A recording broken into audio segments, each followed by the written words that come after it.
Good morning, everyone. Thumbs up or some sort of acknowledgement if you can hear me. Yeah. Well, it's a nod. I'll take it, Linda. Thank you. Claudia, appreciate it. All right. Today we're going to talk the first of a two-part webinar on insecure systems or anxious systems and what we can do about those as leaders, regardless of what our position title is. And so first, I'm going to share a story, and then hopefully you can kind of chime in with your own. So before I was here, I worked at was HR director for an ophthalmology practice that's not in this town, and I was brought in to work on the culture of the place a little bit. Was the theory. They didn't say the little bit part. Because there was a real culture of mistrust and instability.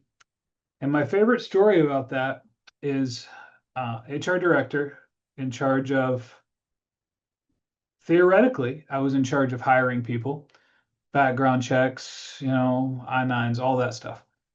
And then management of personnel in terms of trainings and team morale. Well, I roll into my office one day and one of the technicians says, "Hey, did you hear this person's coming back?" And I said, "I don't know who that person is." And they're like, "Oh, yeah, she used to work here. And she left because she could make more money at Hooters." Let me be very clear. I'm not judging anyone who's working at Hooters.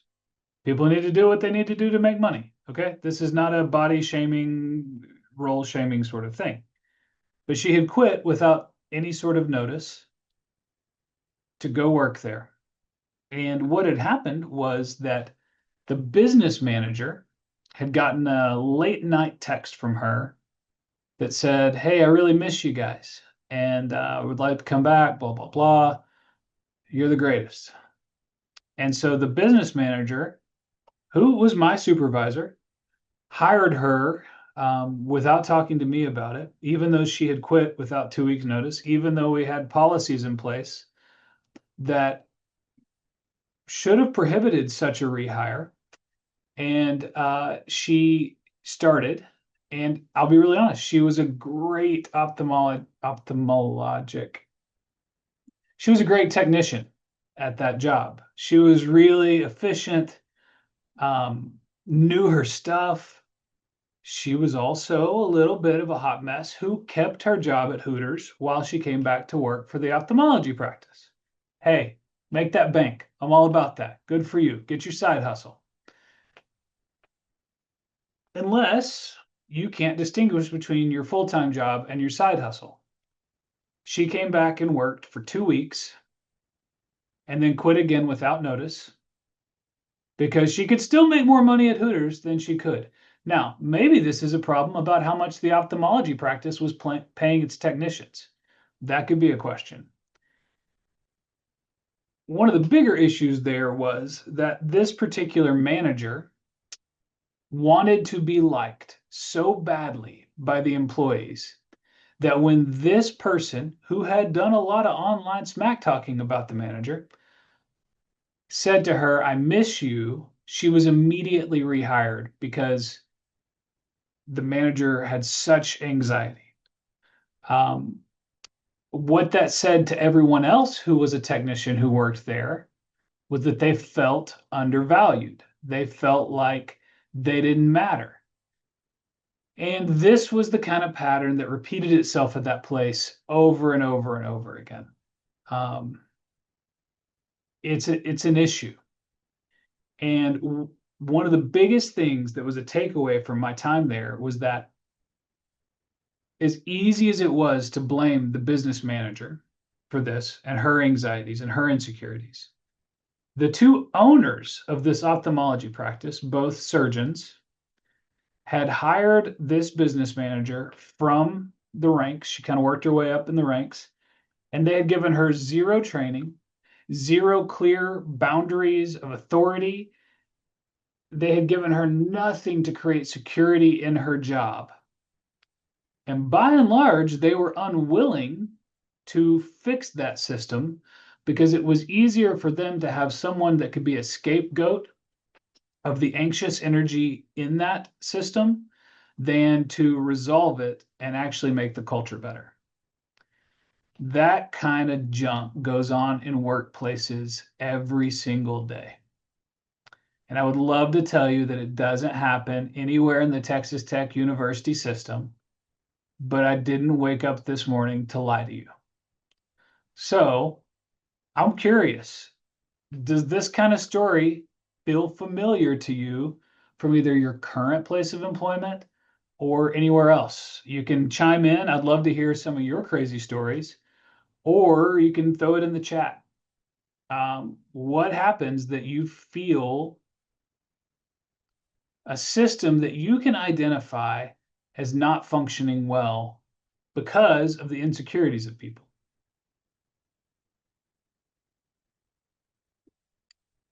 I'm glad it's your previous employer, Linda. No, that's very safe. Good.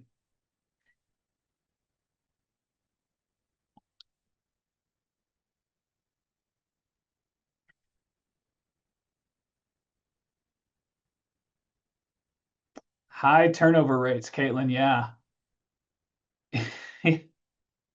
Yeah. Uh, we know statistically it is so much harder to hire people and train them than it is to retain them. And at the same time, we allow ourselves to inhabit and create systems that create high turnover rates. Hey, I am really excited. I will say, uh, I don't want to live in a bubble and assume it doesn't happen in our system because that's a dangerous assumption. And yet at the same time, I do kind of like the whole previous employer, previous employer. Thank you, Kristen. Yes, at TTU. A supervisor failed to adequately address performance issues. Conflict avoidance was the priority. Yeah. Yeah. And did that make you feel really valued, Kristen? Did you feel like, oh, I'm so happy to be working hard? Yeah. That's fair. Yeah. I am sorry you had to leave the position or you felt the need to leave the position. Um, that's rough. I mean, we talk about with people who are leaders on teams, when you don't address behavior of one person, it's teaching the rest of the team something. It's just probably not what you want to be teaching them.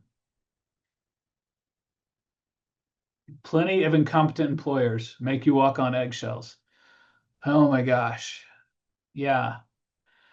Yeah, we're going to talk more about that. You know, the reality is that as much as we would like to say, leave your personal life at the door, uh, yeah, people don't. We bring our personal lives with us everywhere because they are our personal lives. Sometimes we can shut them off at work for a little bit, but that's kind of sometimes just shoving things down. How many good people are you willing to lose to keep the problem person? Yeah, it's a great question. You know, letting people go is horrible. It's a horrible thing to let people go. Why is it to let, what is the question? Why is it horrible to let people go? Yeah, if that's the question, the actual answer is not a good one. Um, yeah, I think it's always about, yeah, don't keep the problem person. And honestly, like the first time I had to let someone go, I was 29 years old, and she was the one person I was told I could not fire at a church I was working at. And she had a real conflict of interest because she was a part-time owner in a gambling, uh, like one of those like video gambling things that are quasi-legal. And uh, it was a problem. She handled our finances and she had this other quasi-legal business on the side. And letting her go was more about my emotions than it was about her. I love this chat over here. Yeah. Don't lower the bar.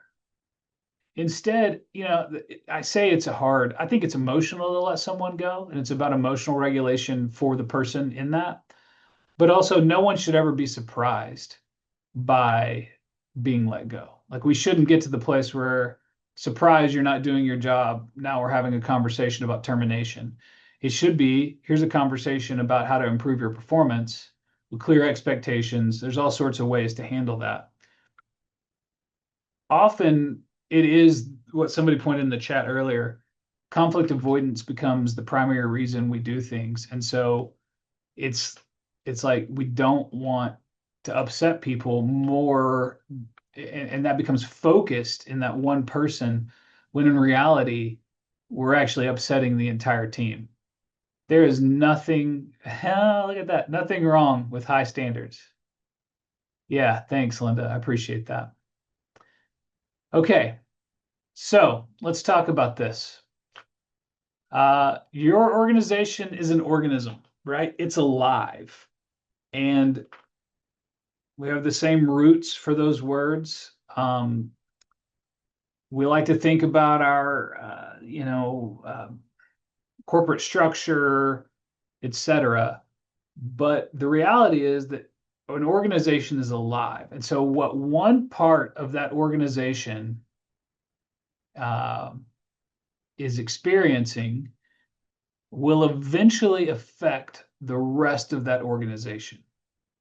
We talk about people being anxious, people being insecure, but it definitely has implications for the entire organization. Yeah, Shelby, that's the reason you're the director of people in our department, because, you know, you set a high bar and you manage it. It's good. And you're a hard worker. So you're welcome. Yeah, we really just have these webinars to, boost each other in the Office of Leader and Culture Development.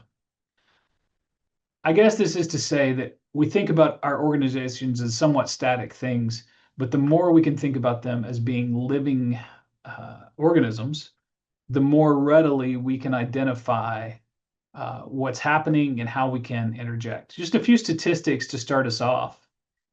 72% of workers report moderate to high workday stress. 54, more than half of people working say insecurity drives that stress. And 66% report burnout of some kind. And 43% feel stressed or tense most work days. Edwin Friedman is a psychologist, and he took, he's an organizational psychologist. He took Bowen, who was a psychologist, and had this idea about family systems. Instead of Freud sitting on a couch in a Freudian style and talking about your Oedipal complex, Bowen said, look, nobody is an island. They are connected to people, and the way people behave has to do with the way they're connected. Edwin Friedman, fantastic book by him called Friedman's Fables. It's really good, just kind of scene setting for organizational psychology. Edwin Friedman said, well, if family system theory from psychology works in a family unit, then I think we can apply that to organizations. And so he started with a synagogue, congregations, businesses. And what he said is that anxiety, insecurity is not an individual's internal state. It is a property of the system, the system itself, and it moves through relationships and structures the way that a nervous system does for the body. Hang on, let me drop that in the chat. He's got more than this, but I really like Friedman's Fables if you like kind of to get at something from the side. I guess the question I would have for you is, well, let me do one other thing here. If we take that to a management level in those statistics, then we know that 71% of middle managers are reporting burnout. That's higher than the average worker. Only 27% of managers really feel engaged. Only 44% have had any sort of formal management training. And 71% of people report more stress after becoming a manager. I would wonder for you if you can share in the chat, where are you currently feeling stress, anxiety, etc., insecurity in your system? Or you can pop on the actual Zoom and use your voice.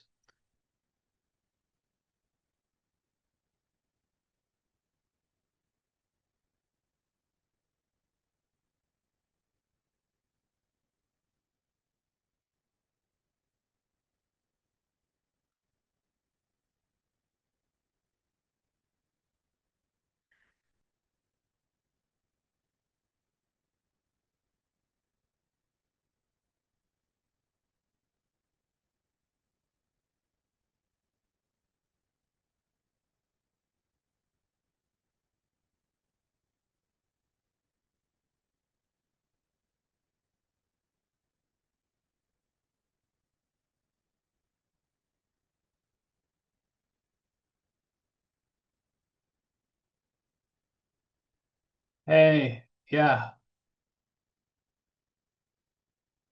Oh, Taylor, that makes sense. You slid over. You're having, I like that. Yeah, don't have to work holidays. That's fantastic. Um, so it can be stressful to work sometimes when you have family obligations. Yeah. Or when you have things you'd rather be doing. Agree. Working holidays is not fun.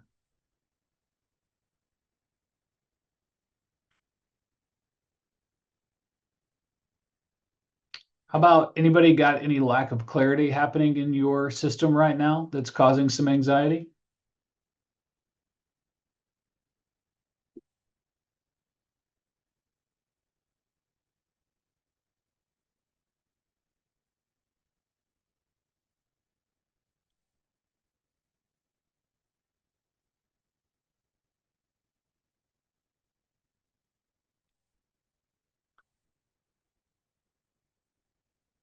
We'll have a chance again in a minute to kind of name some of these things. The new dean of my college yesterday started yesterday.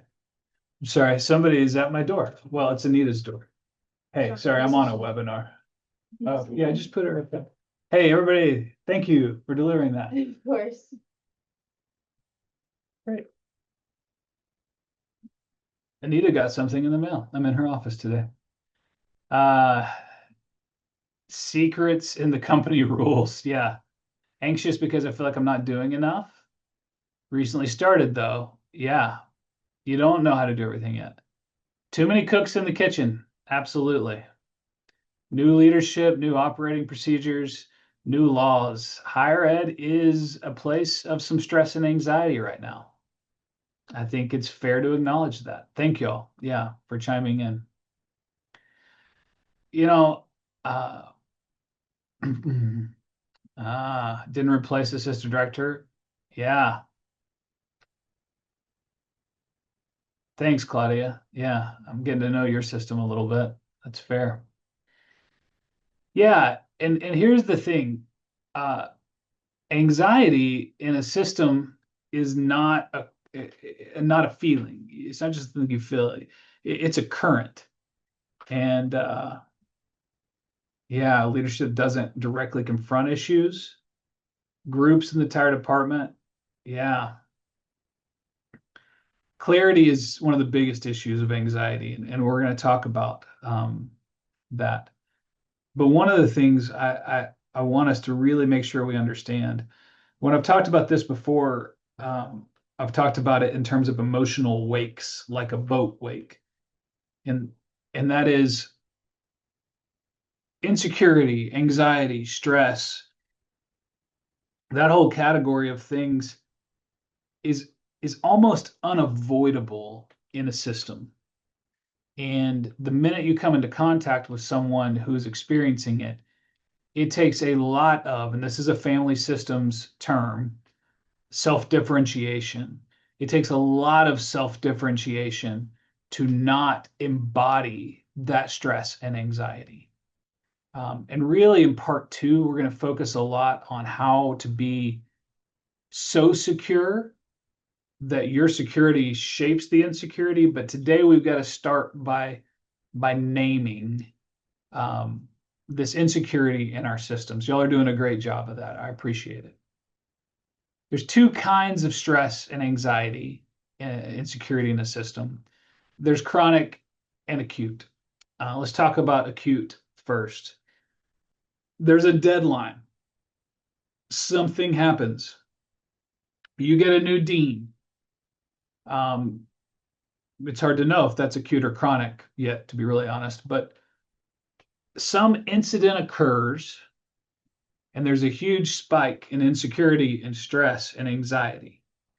And what happens is that resolves and you a little bit more slowly, but you move back down to some kind of stasis that is not as severe. That can be a really high level of stress and anxiety, and it can be super overwhelming. So be gentle with yourself, be gentle with your coworkers, be gentle with your team, be gentle with your up and down the organizational chart as best you can. The other kind of insecurity is chronic. And I really wanted to use an image of Dr. Dre's The Chronic on here, but I couldn't find one that wasn't copyrighted. So that was a real bummer for me. But chronic anxiety tends to have a lower peak just in the overwhelm, but it's a lot like the story of the frog in the pot.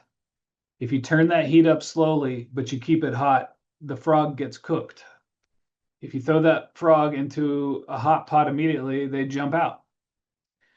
A lot of our systems have areas of chronic insecurity, chronic anxiety, things that have gone, and this really resonates with what's been in the chat, things that have gone unaddressed for so long that we inherited when we moved into a system that it's just this baseline anxiety that, man, sucks.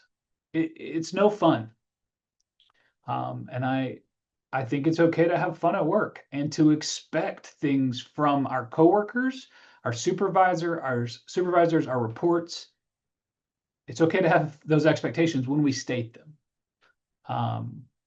So again, the very first step we have to be able to do is to identify, is the insecurity in our system an acute issue that will resolve, still need to name it and deal with it, or is it chronic? And that takes a little more digging.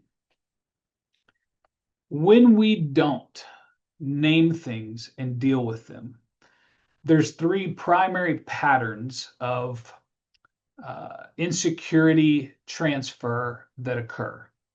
And so I want to talk about those briefly to name those patterns for you so that you can begin, or you may already be doing this. Yeah, chronic does develop tentacles. It's the worst. I want to name these patterns so that we can start to use them to kind of quantify what we're experiencing so that we can address it appropriately. So the first is really just about the spread of anxiety. It's this tentacle thing, right?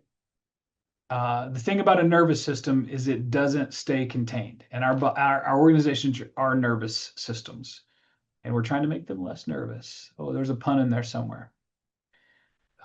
If COVID taught us anything, it is that blowing out candles at a stranger's birthday party is really gross, because we became acutely aware of how much we're spreading these things, right? There is this contagion mechanic that occurs with insecurity and anxiety. One of the things I've been really fascinated about lately, just in kind of a nerdy sidebar, is the concept of a ferrocell, Ferrocell. And what it is it's like two pieces of glass, and between those pieces of glass is ferrofluid, which is um, like really fine iron filings with some oil, and then you put LED lights around it. And when you put a magnet on it, it lights up, and you can see the magnetic fields created by a magnet. Well, I like that because it's pretty cool. And secondly, because it's so true about life. We know things now about mirror neurons, about the way that there is some sort of field often around us that is perceptible by others, and we don't have great ways of measuring it or naming it or seeing it. But just because we can't see it doesn't mean it doesn't exist, like magnetism. We have to have special tools to see magnetism. When you walk into a room and someone is in a bad mood, someone is really sad, someone is very hyper aroused, very anxious, you can feel it. What's harder is that until we get really good at naming it, not only do you feel it, but you mirror it. You begin to pick it up without really being intentional about, hey, man, I'm sorry you're having this day. It doesn't have to be my day. Anxiety in our systems, insecurity in our systems is sometimes invisible, but tangible. It's you can feel it, you can't see it. So the very first thing we have to be able to recognize in these patterns is that sometimes there's a patient zero in a system, someone who is just, and they may be in charge of the system, but they are very anxious, and that anxiety just grows those tentacles and spreads throughout the system. The second and often response to that is reactivity. Um, yeah, so no, I'm sorry, back that up. I got a little off. All three of these things are things that spread. We need to understand the contagion mechanics. Now let's talk about the three things that spread. The first is reactivity. Um, yeah. How many of you have ever responded to something at work or in your personal life? But let's say at work, defensively.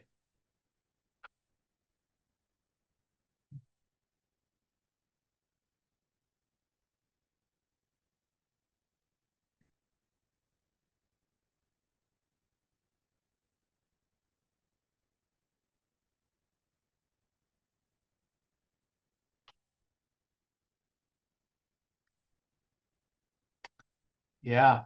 Panic issues. Yeah. Yeah. I assume all of you have, by the way, just to be clear. Everybody has a reactive moment. Um, Anxious systems, and when we are in spaces of anxiety or insecurity, we act fast, not smart. So it is really the fight flight mechanic at an organizational level. That can look like overcorrecting people.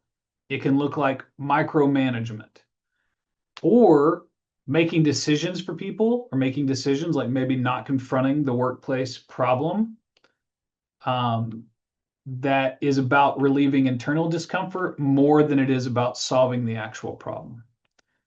Yeah, I think it's great to try to respond instead of react.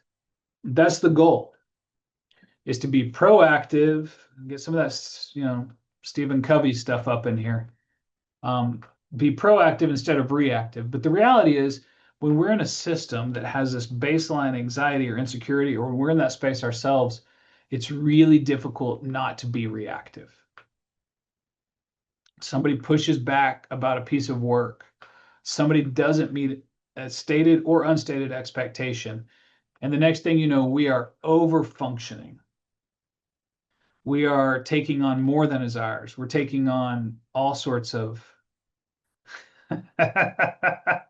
yes, Shelby. Well, you've probably seen mine.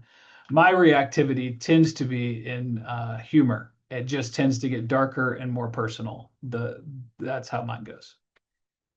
Uh, yeah, yeah. The first thing we have to do is be able to recognize in ourselves, secondly, in others, that reactivity. That's that just immediate, somebody's like, I don't like the way you did this. Certain callers that call. Yeah, I had a mentor once who told me sometimes the best way to love people is to not be around them. And he was right. Um, but at work you don't get that option, right? Like you don't get to pick all that all the time. Yeah, you can feel I if you start paying attention to it, you will develop the ability to feel what defensiveness and reactivity feels like in you. The more you can feel it in yourself, the more you can identify it in others. And one of the tricks, and I don't want any of us to be doormats for insecure systems, but one of the tricks is to say, hey, this person just started micromanaging me, or they're like over functioning in this way.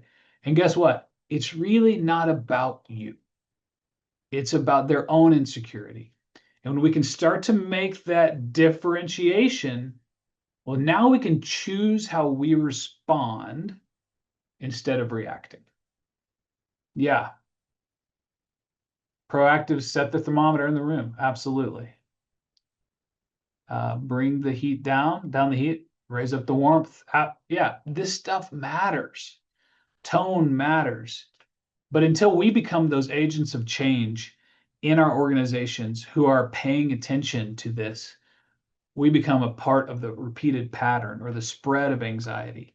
And so the first thing we have to do is pay attention to reactivity. The second one is a little harder, and that's about herding and collective anxiety.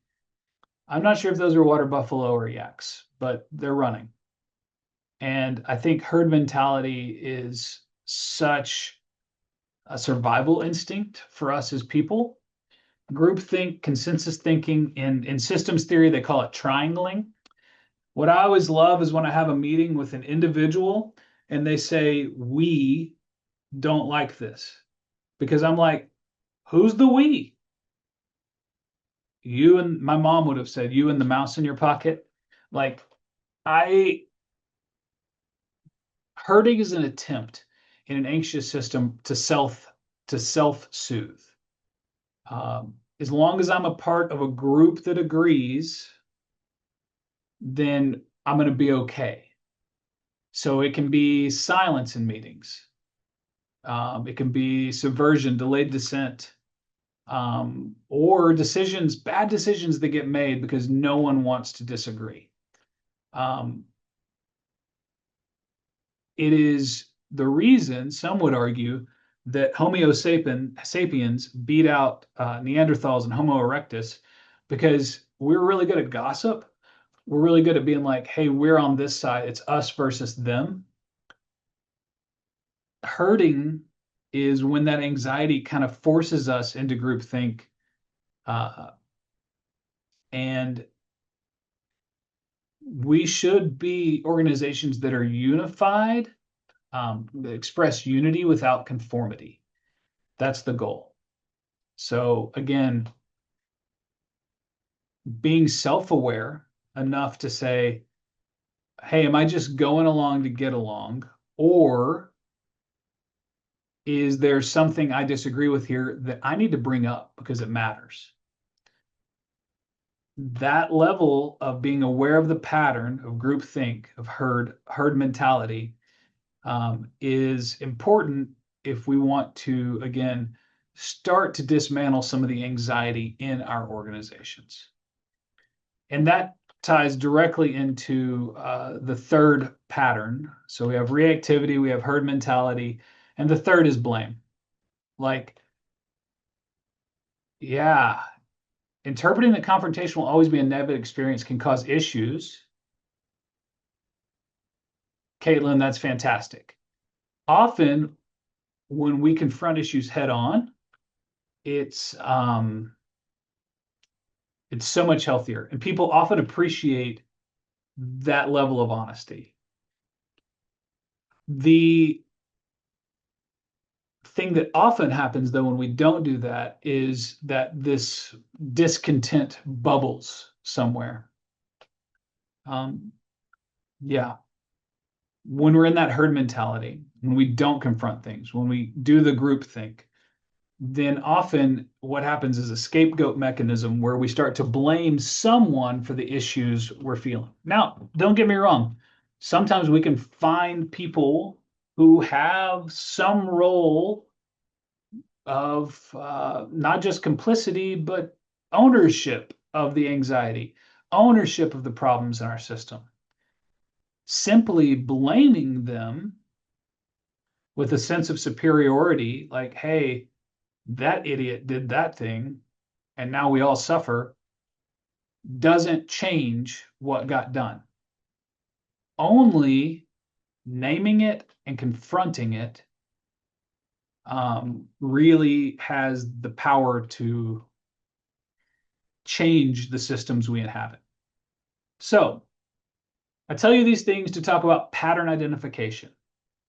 We're about to do an activity around that because, yeah, psychological safety, providing a safe environment to speak truth, create, and have ideas is key. On the backside of that, I'm making an assumption that sometimes we're going to inhabit systems. It may be a team that's not even our own that we're working with that are full of anxiety. So when we can identify patterns of blame, of herd mentality, and of reactivity, when we can name those, we can really start to dismantle that negativity in the system. Because the reality is you can't fix what you won't name. And it takes naming things. It's like diagnosing a disease. Until we get correct diagnosis, we cannot correctly treat the problem. So I want to ask you, I'm going to give you a scenario. I'm just going to say it out loud. And I want you in the chat to tell me if you can identify one of those three patterns, reactivity, blame, or herd mentality in these scenarios. So here are, wait a second, where did my notes go? All right, I'm just going to use, they're on this slide. All right, so you tell me in the chat, what pattern is this? A leader hears her team's project might get cut. She says nothing, waiting for more info. Within a day, 3 people have already updated their resumes. So what is driving that? Reactivity, herd mentality, or blame?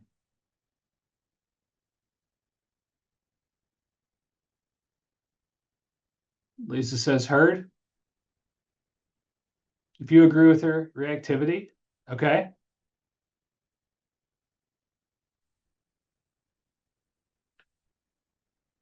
Yeah, I would actually go with both of those. I would say that those are both probably at play here. You have a manager who didn't address something. I would assume they all know each other did that because that's how workplaces often work.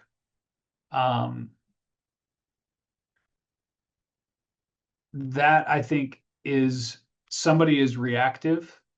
So the manager is waiting for more information, maybe didn't communicate their internal process to the team. Team gets wind of it. A person writes their resume. Suddenly we have 3. So I would say that's reactive, maybe because management didn't clarify, and it's also herd. All right, scenario 2. One person pushes back really hard on a decision in a leadership meeting. Nobody else says a word. By the next meeting, everyone is pushing back on everything.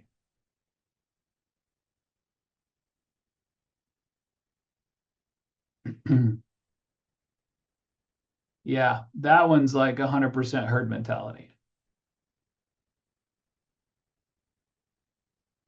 And the question is, in a system, what do these people actually think? It goes back to what Linda was saying earlier about if we have systems that are safe, people can express their individuality, their individual opinions. Otherwise, we get this like yo-yo of like, hey, we're all on board. Somebody's like, I'm not on board, and now everybody's like, I'm not on board with anything we've ever done. Yeah. All right. Third scenario, a deadline slips. Instead of asking what happened, the team immediately starts asking who dropped it. Blame. Yeah, I love the exclamation point. Uh, yeah, it's so much easier to pinpoint our anxiety onto an external person than it is to look at systemic issues that might cause these problems. Now, y'all did great in that. And the reason it's important for us to do that is because we can't fix what we don't name. We spent a lot of time today talking about how anxiety functions in a system and how we need to be able to name these patterns because it is the diagnosis that allows for the correct way of addressing it. A few points to leave with. Yeah, blame is also reactive. That's true. That's true. As you go about this week, or the next 2 weeks, because our follow-up to this is in 2 weeks. As you go about the next 2 weeks, I would love for you to just take a little note mentally, write it down, to audit the systems of organizational anxiety in the organization you are most in touch with. Does anxiety and insecurity pop up in meetings? Is it about the way decisions get made? And that could be, not making a decision is making a decision, right? Also, some of us function a lot better when we understand why a decision got made. So is it a lack of communication around that? And then that leads into communication. Does anxiety show up in your system because of communication, or is it a pattern outside of that? And that can really be about people. That can be about we get used to being sick. We get used to having an ailment. We get used to having a system that's not working for us, but we become comfortable in our dis-ease. And that's when it gets really hard. So we have to name these patterns. We have to be able to name them because it is my firm belief that regardless of whatever your title is, you are equipped to be an agent of change. Next time, we're going to talk about resilience, humor, subversion, maybe. I don't know. I like a little subversion occasionally. Hope. And I feel like every superhero should have a boomerang. That has nothing to do with what we're actually going to talk about. I just thought we should give boomerangs. Anybody got any questions or comments you want to chime in on this?